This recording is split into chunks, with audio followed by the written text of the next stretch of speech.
I've never liked doing the camera because I don't like to hear myself. My parents came down to Florida with Dad's brother and wife, Aunt Florence and Uncle Ralph. And Aunt Florence would pay Jason and Kevin a quarter for every lizard that they caught. But I remember the one year that they came and we had a camera.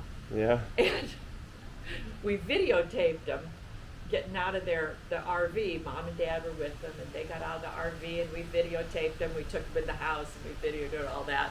And then we took the cassette out and put it in the TV and showed it to them. Oh my gosh, they could not believe that because they used to do the 16 millimeter cameras, Mm-hmm. and then you had to take the film in the big roll. They develop it, and it took weeks. Mm-hmm. And they were just amazed that we could do this camera, put it in the TV, and we could sit and watch it.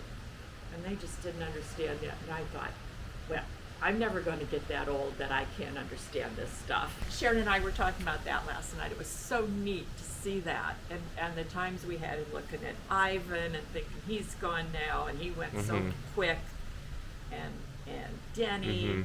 And Sandy and Tom now, it's like, I know, it wow, goes fast. they just go boom, boom, boom like that.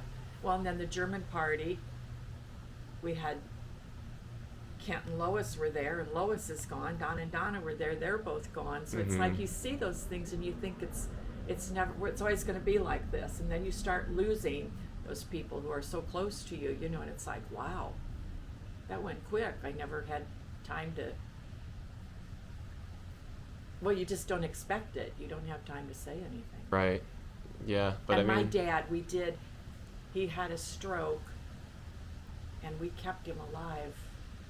He was on life support, mm-hmm. and they gave us girls time to think about what we wanted to do.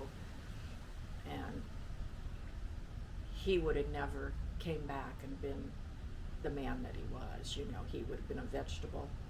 Mm-hmm. We decided that, so he wouldn't have wanted that. So we told him they could remove the life support, but that was a hard decision. Yeah. He was a great guy. I'm Yeah. sorry you didn't know Louis. He was. I know. He was. If he's anything like the cat, I know I would have loved you him. know who? But...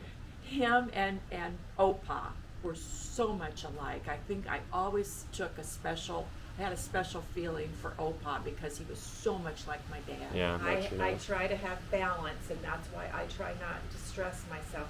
I mean, Saturday morning when you guys were coming, got involved in that stupid vegetable lasagna. That took a lot to make. It was very involved. And Sharon went for a walk, and I was going to go with her, and I had 2 phone calls that morning. Oh, yeah? And she was going to go, I think Evelyn was one that called when you were in Macon. Right. And then my friend Martha called because we have another friend who's, her 47-year-old son had a stroke, and he's probably not going to live. He could be gone by now. And she called to report to me how the son was doing. But I just told Sharon, I said, you know what? I'm not going to walk with you. I had told her I would, and then I said no. I said, I know how to, I have to, I can't get myself stressed. I know that level. When I get to a certain level of stress, okay, I got to cut something out. Don't do this. So But for that matter, you do have a lot of energy, more than most people, I would say. I think I do for my age. Mm-hmm. I mean... And there are times I do have to force myself. If somebody invites me to something, I may not really want to do it, but I know for my own good I have to. Mm-hmm. I can't get into self-pity or depression. Let yourself get down, and the more you stay down and feel sorry for yourself, it's easy to get depressed. And I've always had trouble saying no. I've always had trouble saying no because I like to do things. I like to keep busy. I'm a people person. But I've learned now, I'm doing better. I say no if somebody asks me